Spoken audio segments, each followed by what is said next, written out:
Il y a de cela quelques mois, j'étais en clientèle et je discutais avec un grand homme d'affaires multimilliardaire. Dans nos discussions, il a abordé la question du mariage. Et il me dit, Sam, ça ne sert à rien de te marier. Et quand il a dit ainsi, j'étais un peu choqué. J'ai voulu comprendre le fond de sa pensée. Donc je lui ai posé la question pour savoir pourquoi il le disait.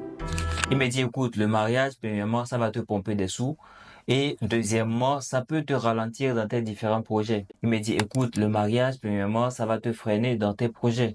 Le mariage, c'est quelque chose qui va te pomper des sous. Et il m'a dit, bah écoute, moi, par exemple, je ne suis pas encore marié, mais cela ne m'a pas empêché d'atteindre un succès qui est quand même respectable. Cela ne m'empêche pas de pouvoir gérer mes affaires dans plusieurs pays. Et il me dit, le mariage, par exemple, ça va t'empêcher de prendre certains risques parce que une fois que tu es marié, il y a certains risques que tu ne peux plus prendre. Quand tu n'es pas encore marié, tu peux tenter plusieurs expériences, tu peux voyager, tu peux essayer plusieurs choses parce que tu n'as juste pas de charge. Mais une fois que tu es marié, tu dois réfléchir par 2 fois, par 3 fois avant de poser une action, avant de faire un investissement. Et dans cette situation-là, je me suis retrouvé parce que quand moi je quittais mon emploi, justement, je n'avais pas trop de craintes. J'étais beaucoup plus enclin à prendre des risques. J'étais beaucoup plus enclin à tout de suite là, changer d'emploi ou carrément abandonner mon poste.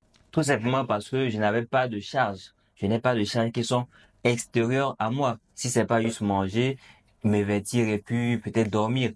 À part ça, je réfléchis pas forcément à d'autres choses. Mais si j'ai une femme, si j'ai des enfants, je dis, ah là, il faut par exemple que je leur trouve un toit, il faut que je puisse jouer la carte de la sécurité. Je vais me contenter de ce que j'ai. Je vais vouloir préserver cela parce que justement, je suis marié, j'ai des responsabilités, j'ai une femme, j'ai des enfants, etc. Et il continue dans cette lancée en me disant que ça ne sert à rien de te marier si tu n'as pas des objectifs qui sont clairs et que tu es en train de travailler pour atteindre ces objectifs-là. Parce que même si tu prends une femme qui est multimilliardaire, cette femme-là va vouloir que ce soit toi qui t'occupes de la famille. Parce que dans la plupart des civilisations que je connaisse, ça a toujours été à l'homme de prendre soin de la femme et des enfants et de la famille de façon générale. Donc si tu n'arrives pas à manger 3 fois par jour et ce dont tu as envie, comment tu comptes prendre soin d'une femme? C'est chaud, c'est chaud. Et donc réfléchissez à ça.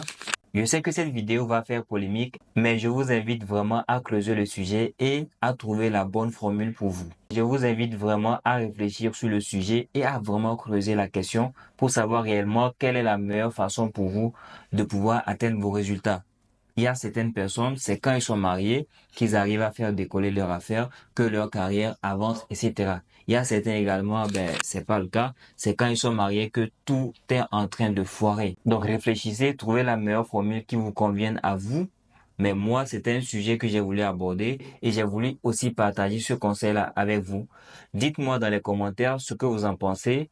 Quelle est votre relation entre le mariage et les affaires, le mariage et l'évolution professionnelle? Dites-moi tout dans les commentaires et je serai ravi de les lire et d'y répondre personnellement. Quant à moi, je vous dis à très bientôt. C'était Sam. Allez, ciao!